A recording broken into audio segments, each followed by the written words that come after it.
how the world started, how the world should end, or even where we came from in the first place. Buddhists will chant or meditate until the flame fades away. This could be in the late afternoon or in the evening.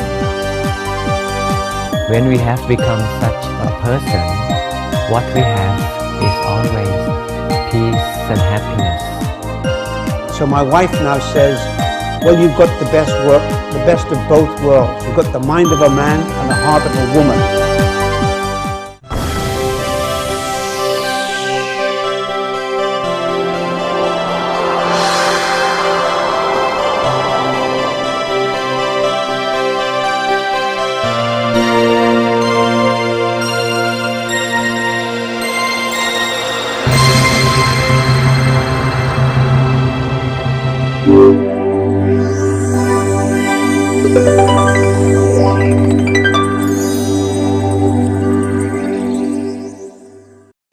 Swadika, welcome to another edition of Meditation for All.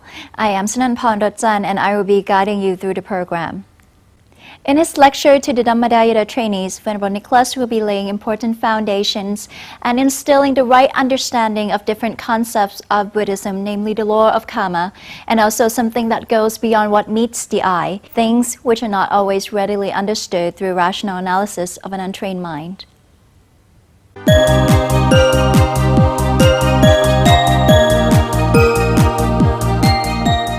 Thing which I'd like to talk about today hopefully will make a little bit clearer the sorts of connections which we have between our own human makeup and the environment around us, and even the course of history in which we find ourselves too. And even if you are talking about things on a global level, whether it's the environment or even the quality of life which you experience in a particular place or a time, it's always connected with the quality of mind of the people living in society at that time. And normally in Buddhism, we don't pay much interest at all to the idea of how the world started, how the world should end, or even where we came from in the first place. The reason why we do this is not because we don't have answers to these sort of questions, but it's because the Buddha thought that the more immediate questions in our life which we ought to be wasting our time thinking about are things like, now that we're in this mess, what can we do about it to get ourselves out of it? There's even a metaphor in the Buddhist scriptures about a man who has been shot with a poisoned arrow. And normally if you are shot with an arrow, then your first instinct should be to get the arrow out of your body as quickly as possible before that poison starts to get to work in your blood and to kill you eventually. But some people who the Buddha compared to intellectuals in the world, instead of pulling out the arrow as quickly as they can, they waste a lot of time wanting to know, oh doctor, hang on a moment, I have to know who shot this arrow. I have to know what sort of poison has been used in this arrow. I have to know which direction this arrow came from. It's really important for me to know all of these things.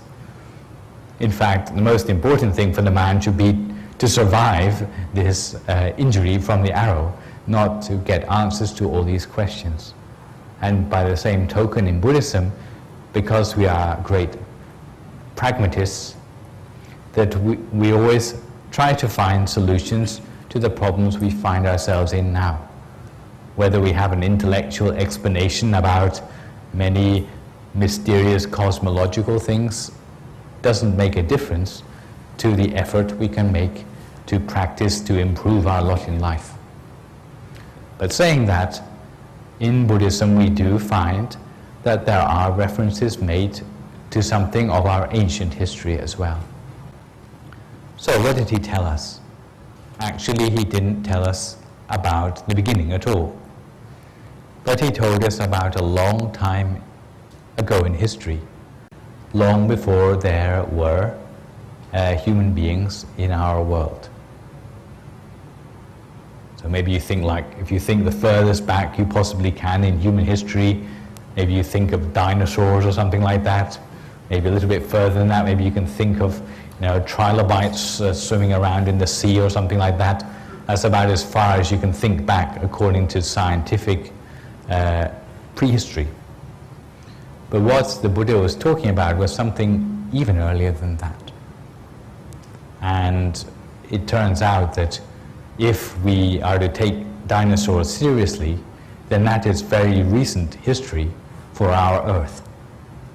It's a sort of history which leaves behind a fossil record, but deep below that fossil record is even the aeons and aeons of history which went before.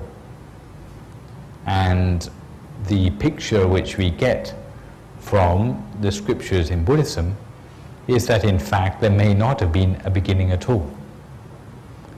But there is a sort of cycle which goes on with our world, whereby the earth comes into being, goes through a period of prosperity, and then it breaks down again, and all life comes to an end on the earth, and then the cycle starts all over again.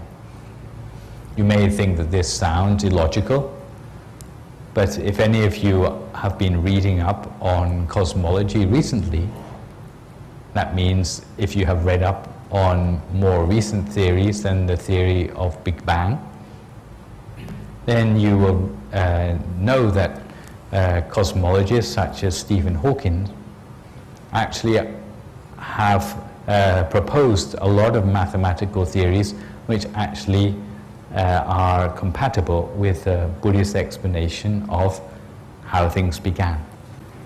If we're talking about the time and the way things are arranged, then it goes something like this. Talking about cycles through which the world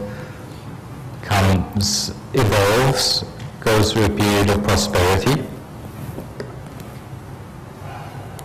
golden age, then will decline, deteriorate, and there'll be a time when there's no life on earth at all.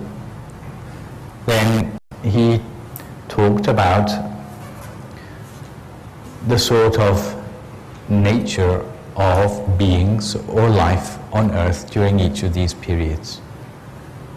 During the times of prosperity, they'd be characterized by beings of a very high and subtle state of mind, who would have a long life, who would have a standard of living, and who would have an environment which was almost perfect. And they would have a high level of morality as well. As for the lower end of the spectrum, the times or the periods when life was very tough, the sort of beings alive at that time would have a very short lifespan, they would have a very low quality of mind, a low level of morality, the environment would be of a poor quality. When the Buddha actually started to describe about what happened during the cycle, he told a story about what happened during this part of the slope here. And apparently at that time, the universe had been in darkness for a long time. There weren't any forms of life in the universe to speak of, apart from certain beings with a very high quality of mind, known as apasara, or self-illuminated, you would say, gods. So not a creator god, but a whole lot of gods. And the reason that they had become gods in the first place was because during the time they had been human beings, they had managed to attain a high level of meditation. So when they passed away, that high state of meditation led them to a high state of mind and a high state of being. Their appearance would be something rather like this one here. Normally such beings don't have any sexual desires because they have transcended even what is known as male or female. And when these beings saw the earth, which had been on fire for many years after its previous cycle of destruction. So once it had been destroyed and had once again habitable.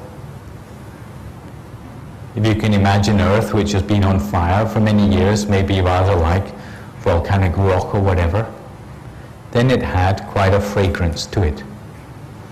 Sometimes described as a fragrance similar to newly baked bread. And this aroma attracted these brightly self-illuminated beings who out of curiosity came down and actually tasted some of what is known as curds of earth. Floating food started to change some of them physically. The ones which ate more of the earth, who succumbed to their desire or curiosity for this physical food, found their complexion becoming darkened. Not only that, because they were eating physical food, they were actually weighed down by it. So they weren't able to just float around in the universe according to their whims anymore. The first thing that happened was that the ones which still had a brighter complexion discriminated against those which had the darker complexion. So this sort of discrimination, so from the mental impurity of curiosity or greed just now, we see that emerging to the mental impurity of discrimination now. And once they found themselves weighed down and unable to float around anymore, then they became earthbound. So according to this account, the first beings on earth were sort of stranded godlike beings, which became human because of their curiosity. So if you asked who created man, well, greed created man. It didn't need some sort of benevolent creator figure in the background saying, oh, now we're going to have a few people. But in fact, from the godlike beings, they became men just as if they were fallen angels. And the major factor is the greed in their own minds. This is the thing which has the power to create.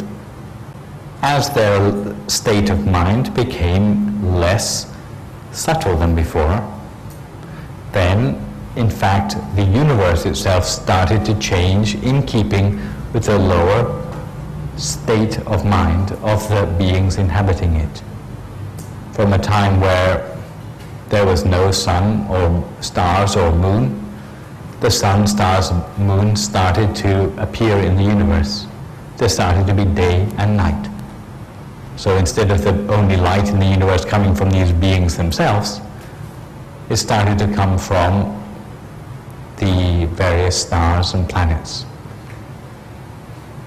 As these beings started to live on the earth for longer, then instead of being able to survive on these curds of earth, which you could say was a very nutritious and tasty supply of food, that became exhausted, and the nature of the environment started to change, so that instead of having these curds of earth to survive upon, the next sort of staple food which was available to them was that of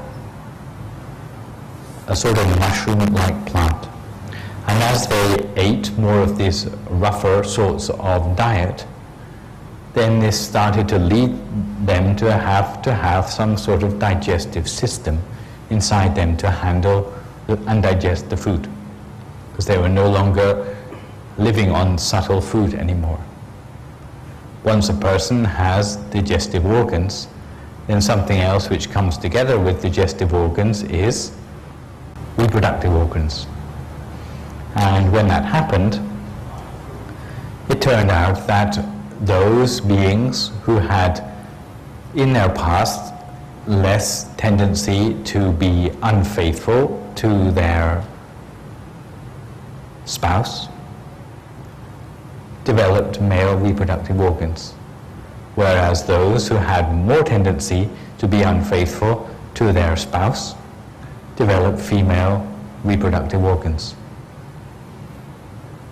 In the olden days, there was no reproduction, and there was a transcending of gender attributes. But from this time in the human history onwards, once their state of mind had decreased to a certain level, there started to be a distinction between male gender and female gender. Most of these very high-minded beings were horrified by the differences between the genders. Now, some weren't. Some actually became quite obsessed with the gender features which were not the same as their own. And some of them even started to pair off. And those beings that were pairing off started to build themselves houses to live in, not because it rained too much, but because they needed somewhere to conceal themselves once they engaged in this shameful act of reproduction, which they didn't want to do in front of their fellow beings. So they started to be settling down. Once beings settled down and became involved with a family way of life, then their state of mind became somewhat less settled than before. And with that, the staple food in their environment started to change to be not just creepers anymore, but a sort of cereal or rice. But it was a cereal or rice much bigger than the rice grains which we have in the present day, where if you broke off a grain of rice from the plant, the very next day a new grain would have grown in its place without even a scar to indicate that the plant had been picked the day before. Those beings still had quite a long life compared to our own, but once they started to settle down, then the amount of food in the immediate area of their house started to become something more like their territory. And once people started to become possessive about the land on which they were living, and it was no longer just a free-for-all anymore, then again the quality of the staple food became less, so that it became like the rice in the present day. Now, if you broke off the grains of rice today, you might not be sure that next day it would have grown up again in its place. So there started to be a shortage of food. So people became quite territorial. Some were not only territorial, they became quite greedy as well. Greedy and lazy, so that instead of going out each day and picking enough rice to support themselves for that day, some picked a day's worth of rice and hoarded it in their house so that they could just lie around for longer at home and they didn't have to collect up this rice anymore. And when that happened, then the quality of life, the lifespan and so on, decreased further. And it became the case that a lot of people simply don't have any respect for one another anymore. A lot of people are very selfish, violent, and there seems to be a breakdown in order in a lot of societies. So there are many symptoms of this sort of thing happening. But I think, not to scare you too much, okay, the thought which I'd like to leave you with is that if you see this sort of thing happening in society, the only hope to slow things down or even to improve things in society is to start to encourage people to have more interest in a higher state of mind by practicing for yourself and by encouraging other people to practice as well.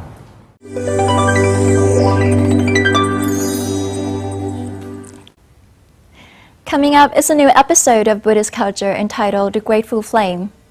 Buddhists lit their candles to express their gratitude to the Lord Buddha, his teachings, and the monks who represent the age of Buddhism.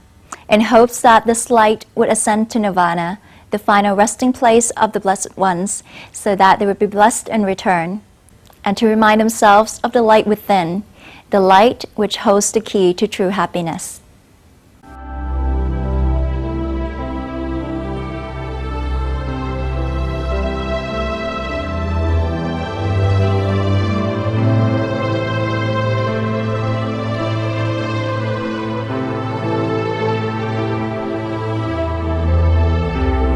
From candlelight to symbol of wisdom.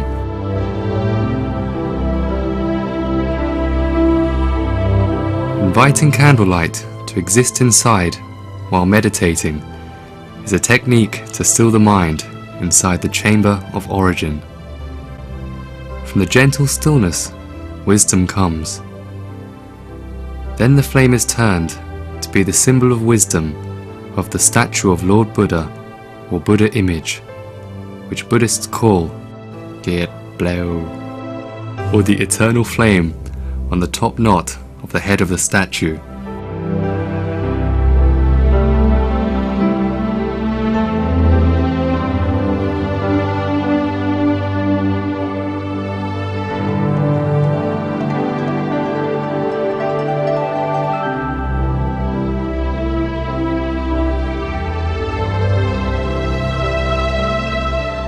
Not only in the day of Buddhist Lent, but also throughout the year, during any time of meditation, Buddhists like to light a candle and love to make the flame to be the tool of concentration, or only to decorate the atmosphere, to make it more serene.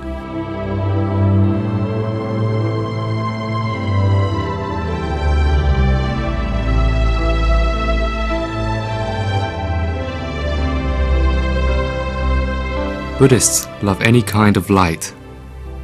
It could be a flame of a candle or flame from a cotton thread soaked with oil in a tiny bowl, or even in a coconut shell. It is used for chanting or meditating. Buddhists will chant or meditate until the flame fades away. This could be in the late afternoon or in the evening, inside their shelter, or out at the temple place or stupa.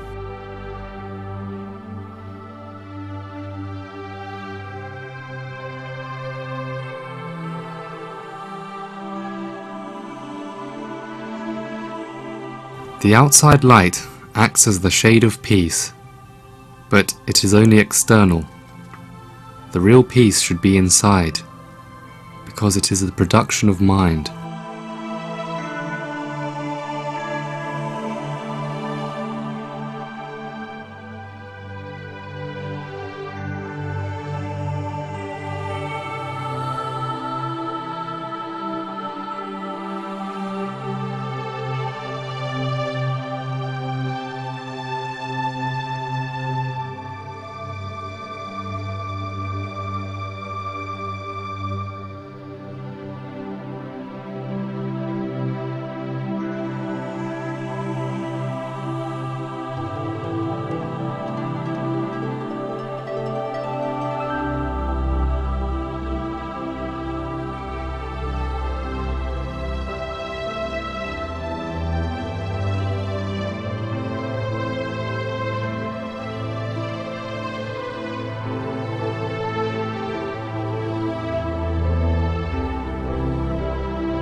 When they are in the process of true meditation, a Buddhist always invites the image of candlelight in and places it at the center of the body, inside the chamber of origin. The teaching of Buddhism said, "Wisdom is inside, the body of wisdom or body of enlightenment is at the center of the body.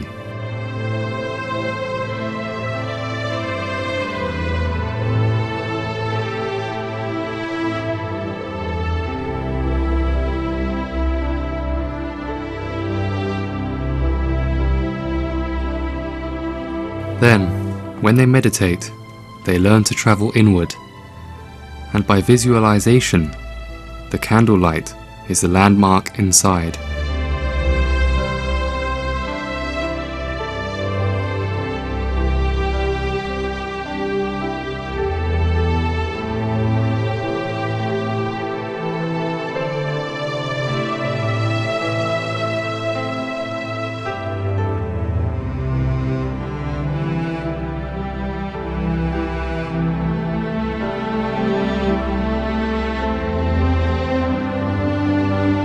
The body of wisdom, or body of enlightenment, is the body of truth that turned Prince Siddhartha to be the Lord Buddha. Buddhism said, to be the Lord Buddha, one must blend the two bodies to be as one. They are the physical body with 32 signs of a great man called Rupakaya, and the principal body, or body of wisdom, that is the body of enlightenment, called Dhammakaya.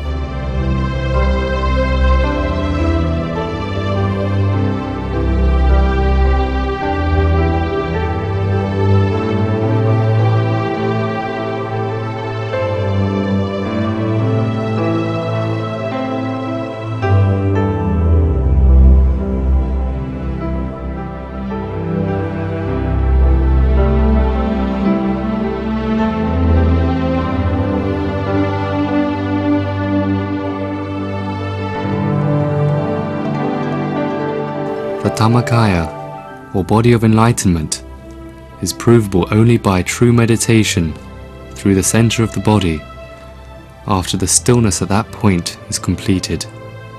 Then, the true traveling inward begins.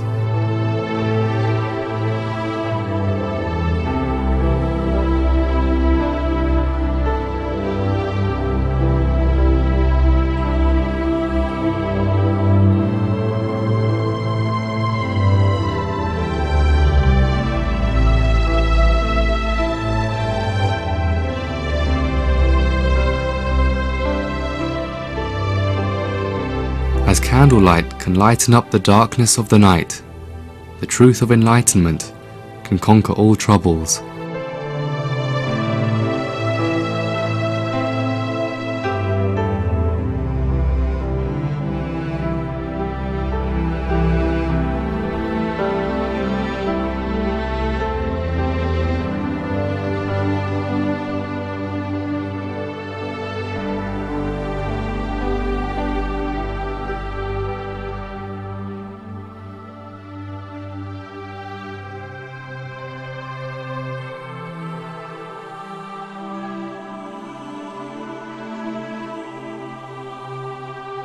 Based on this principle, candlelight turns to be the symbol of wisdom.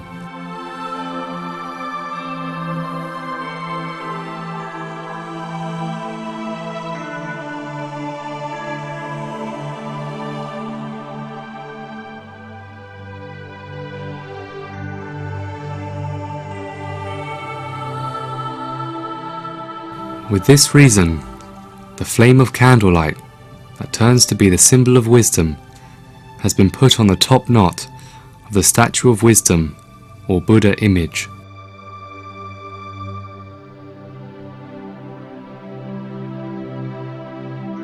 This belief firstly became visible at Sri Lanka around 1,000 years ago.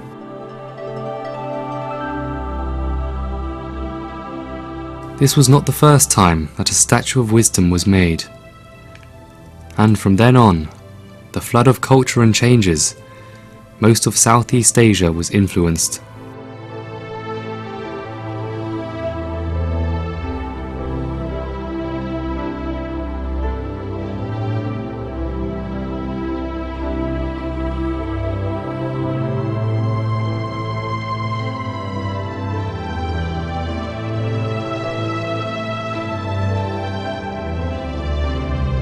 And in Thailand, the most flourished land of Buddhism, this type of statue was seen in the time of Sukhothai period, or around 900 years ago, when the exchange of Buddhist monks between the two Buddhist countries were made. In Thailand, this type of statue was named Get Pleo.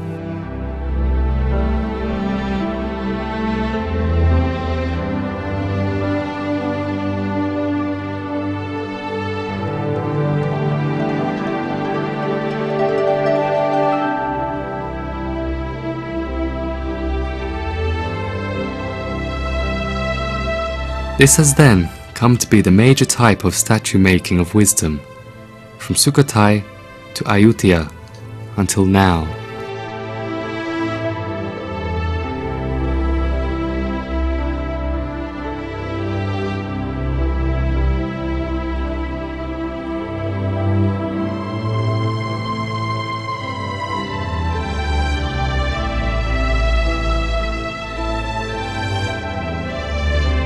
Get Pleo, with the symbol of wisdom, is not the true picture of the body of enlightenment.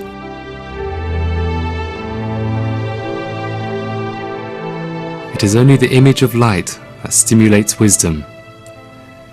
It is only to convey the truth that the real light is the light of wisdom, founded by Lord Buddha through meditation. It is the eternal light to lighten up the world of troublesome in which we survive.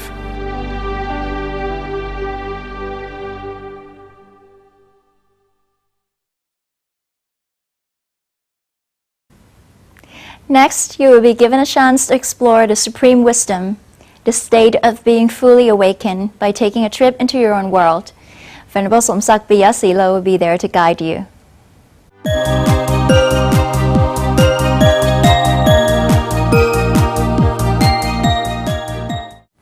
Welcome again back to the moment of peace.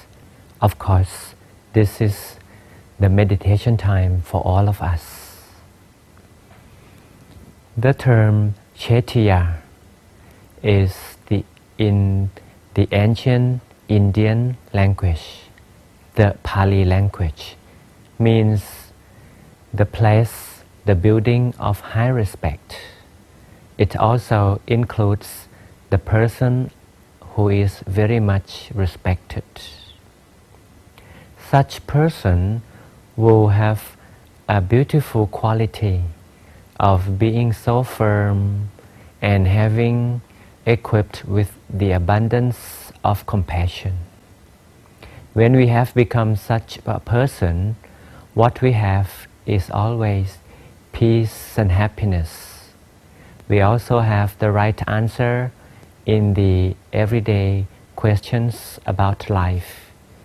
And the answers will always take us to the peace and happiness, always. But how can we become such a person of the Chetya, or to become the living Chetya by ourselves? And the answer is meditation can bring us to that stage of life. If you are ready, ladies and gentlemen, find your favorite corner in your own room. You can sit on the floor if you have practiced enough, with the support of the pillow, or if you prefer to sit on the chair, just do so. Just make sure the back is kept straight in order not to fall asleep. And when the back is straight, this is the moment we'll learn meditation together. Then we start with, we close the eyes.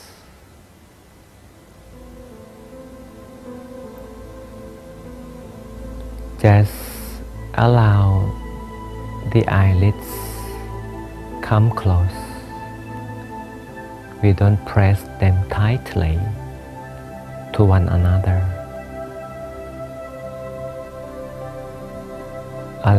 the physical body to learn to relax,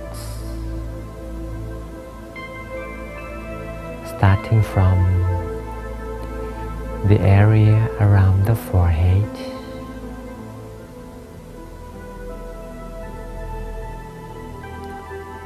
muscles around the eyes,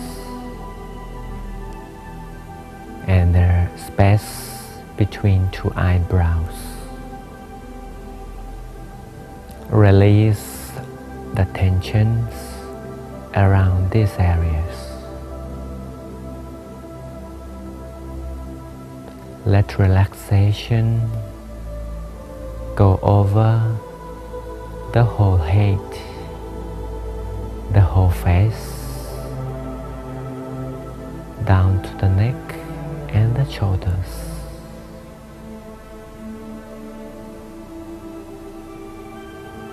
We can take some deep breaths to relax better. Allow the flow of relaxation cover the whole body, including the arms, the hands, fingers, downward to cover even the feet and 10 tiny toes.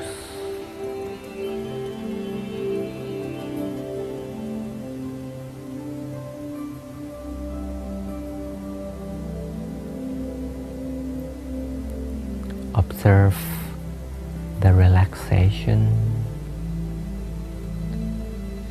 that has gone through the whole body.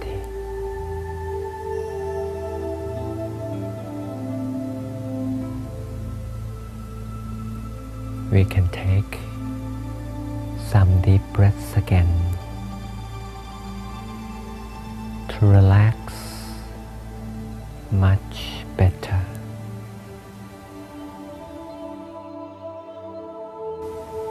There is a place inside. We then follow the breath deep. Follow the passage of the inhale. This will take us to the station of peace.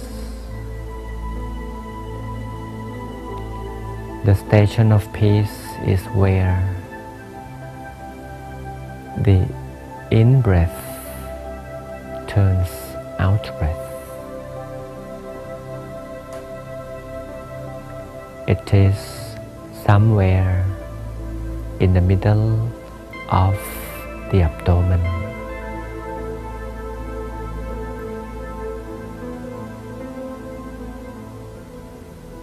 Feel the existence of the turning point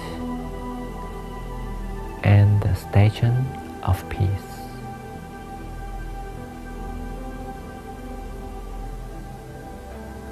Just welcome the mind to stay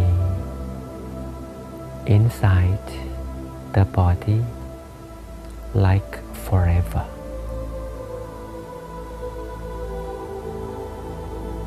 Here, inside, we shall spend our quiet time. It is when the mind doesn't move anymore. It is when the mind always stays in its own stillness and quietness. So allow time to progress as the mind rests in stillness.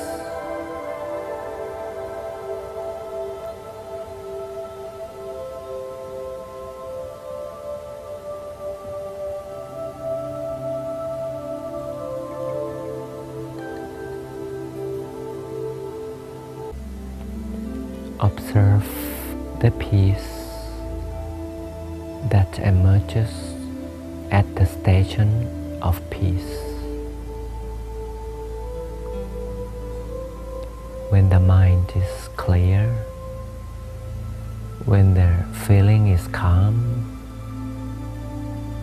we could observe the existence of the spherical peace. The feeling of peacefulness has formed in a sphere round form.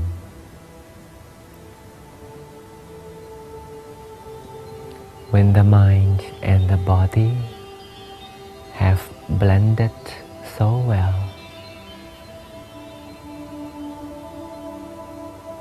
we could feel the transparency of our own existence. The physical body could become like a drawing line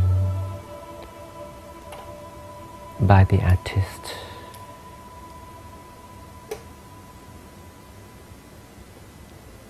We could feel the thin structure of the physical body. The transparency of our being could invite the bright light from the outside world to shine onto our spherical peace.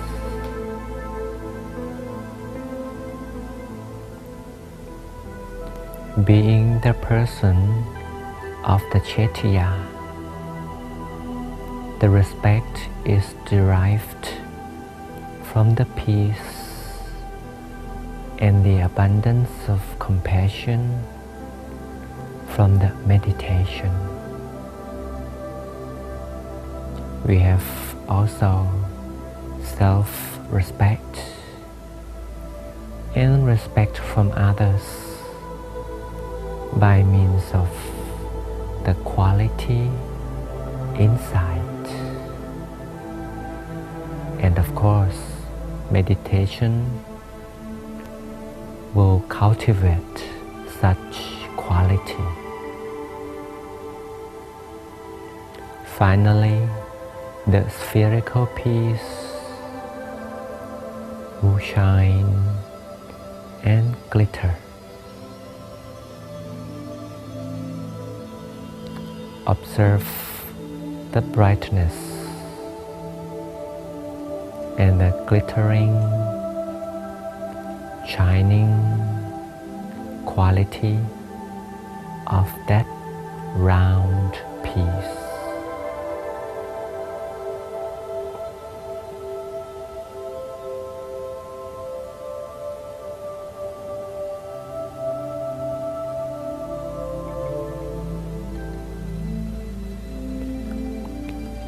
The peace and compassion can radiate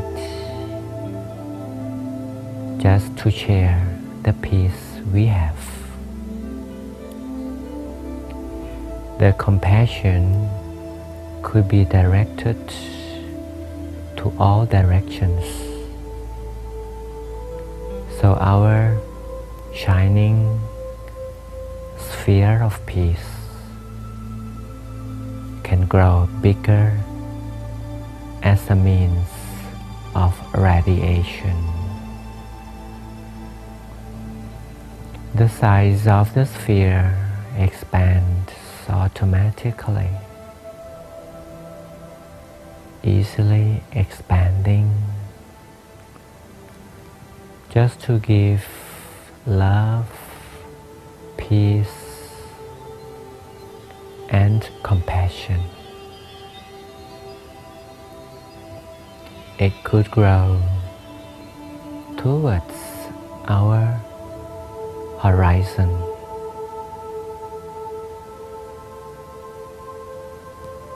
Is our own horizon that is filled with peace and compassion.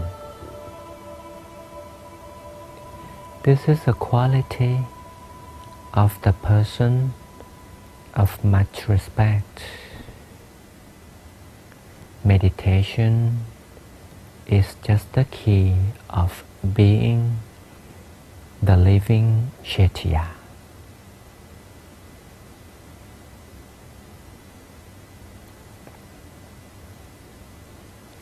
Just for the final part of this session, just observe and enjoy the quality of being the living Chaitya, filled with peace and compassion, and share such compassion to others living creatures.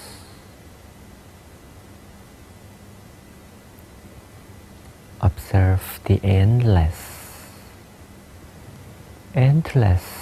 expansion of love we radiate.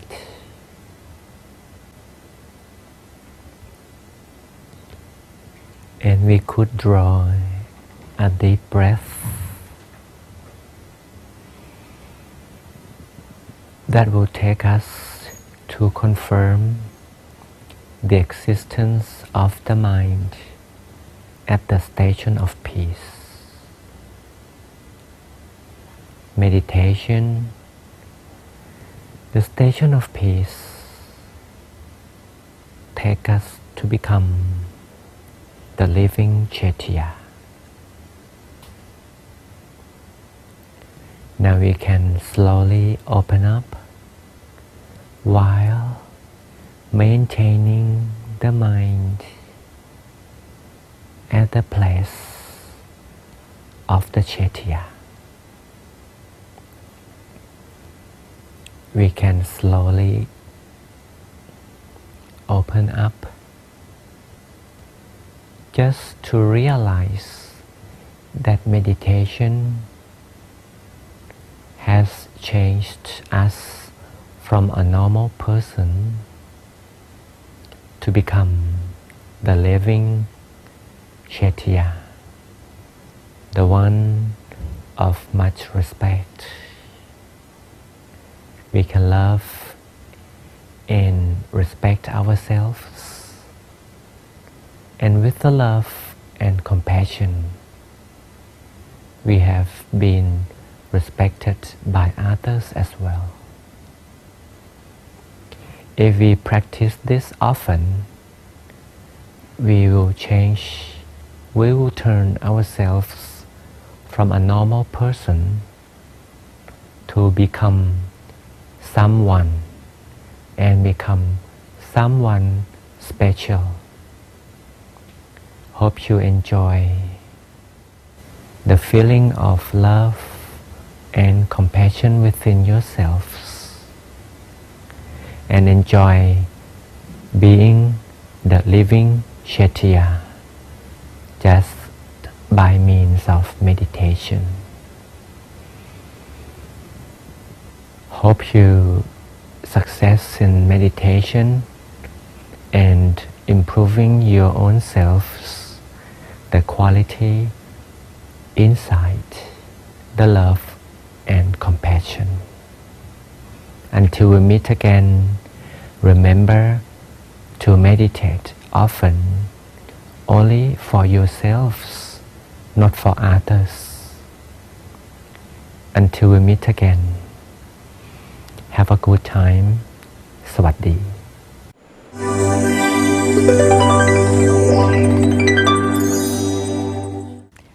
Mr. Mawson has had to cope with debilitating health problems, a heart disease which had plagued him for years, until a miracle happened 4 years ago when he underwent a successful heart transplant and was given a second chance at life. Through it all, meditation was his constant companion and the key to his survival. Let's join him now.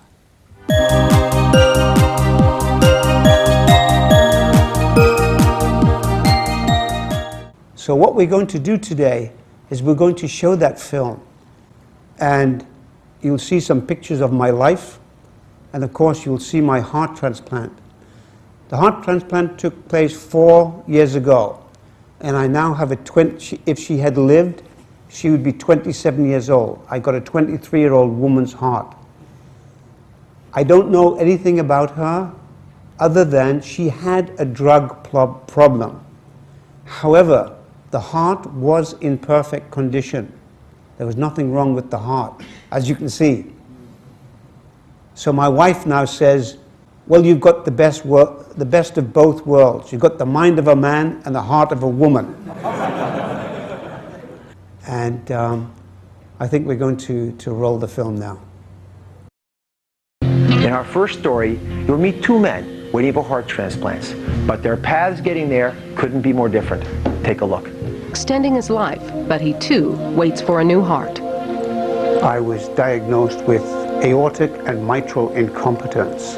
I was 27. They removed my aortic and mitral valve and replaced them with mechanical valves. After I got well, the doctors there said they would probably last me another 5 years. That's nearly 30 years ago. I've had 6 sudden cardiac arrests and been defibrillated back to life again. That's unusual because most people don't even survive one. Meditation has given me the ability to find an inner peace that I'd never experienced before. I've never experienced anything like it since. And it's given me strength to go through all the things I've gone through and have remarkable recoveries each time. Bob Mawson's heart problem may actually have improved the quality of his life. The doctors in those days had a different attitude to doctors today. And doctors then told me to lead a sedentary life, stay very close to the hospital, don't travel, and I might last several years. And I did everything that they said I couldn't do. And I traveled to the 4 corners of the world, to the Middle East, to the Far East, to America, to South America. I've been truly blessed because I have never allowed my heart to get in the way of me leading my life. We just met two desperately ill men in need of a new heart. Early on the morning of March 25th, a heart became available. The best news for a heart transplant patient is the worst news for someone else. A stranger has unknowingly created an opportunity for 59-year-old Bob Mawson to continue living. Although a donor heart doesn't guarantee absolute success. So it looks like we got a good heart from Mr. Mawson. As always, there's no free lunch. So the problem with this heart, which is coming out of a young woman a couple 100 miles from here, is that she had a drug history. And that means there's a possibility this heart could have been damaged by those drugs. The last issue is the heart has got to adjust itself. It's getting all kinds of bad vibes now from the person it's in because that person has died. They're brain dead already. And that heart's being told to shut off. Those hormones that it's seeing now, it has to reject and see the new hormones as it's put into Mr. Mawson and remember that he wants to live. And that transition is one of the most dangerous ones we have during a heart transplant. And it all comes down to that key moment when we take the clamp off and see if the heart can deal with the new pressures. How you feeling? Great. Been waiting a long time for this. All that meditation, all that getting psyched up that you've been practicing for the last few months, it's going to pay off today. So when you awaken, you're going to feel a very big pounding sensation. A lot of patients say they feel like their heart's bursting out of their chest because you're not used to having a heart that beats. So enjoy it. I will. I'll see you afterward. Hey, Michael. It's good timing. You can scrub in here. Dr. Michael Argenziano and Dr. Oz only have a 4-hour window in which to get the new heart working in Bob Mawson's chest. The clock started when the organ was removed from the donor. From here on, every minute counts. But Bob Mawson has already been on borrowed time. See, it's all dead in here. While the old heart is removed, we learn the new heart has arrived. There it is. So here's the main arteries of the heart. muscle. And then here's the right atrium and the left atrium. And in through here you can see the valves. The 23-year-old organ appears in excellent shape, That's it. especially when compared to an old, enlarged, and malfunctioning one. You can see there's quite a discrepancy in size here. Can we get a cold bucket, cold saline, please? It's time to learn if Mawson's body accepts this foreign and vital organ. Right Wait up for gently. it. Oh, we're going to take the clamp off now. It's a moment of truth. Drop your lungs. Way up on red. Red way up. 1. It was sort of white. It's starting to become a little bit redder. And then, after a few precious seconds, it always seems like eternity. Let's see if we can wake it up a little bit. There's the beat.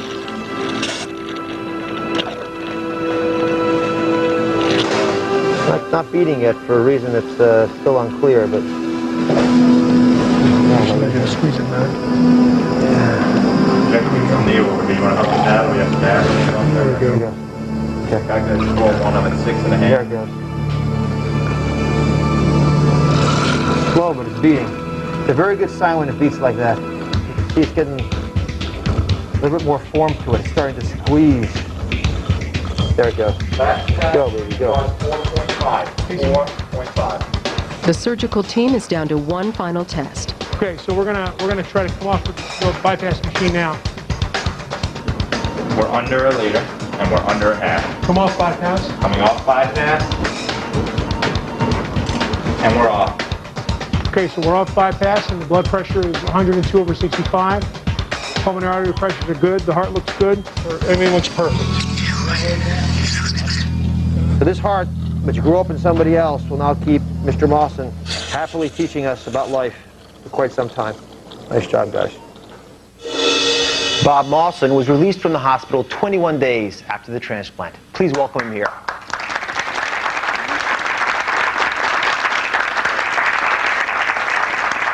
So I saw you looking very carefully at that film. Do you think I did a good job? I think you're an excellent job, Dr. Oz. Thank you. You have a unique insight into life now because you've had a second chance. What's life like with a new heart? Life is absolutely phenomenal. I can breathe now. I couldn't breathe before. And I will be eternally grateful to the donor and her family for having the foresight and the generosity to donate their heart so that a person like me could get a second chance. And that will forever remain with me, that the donor did this.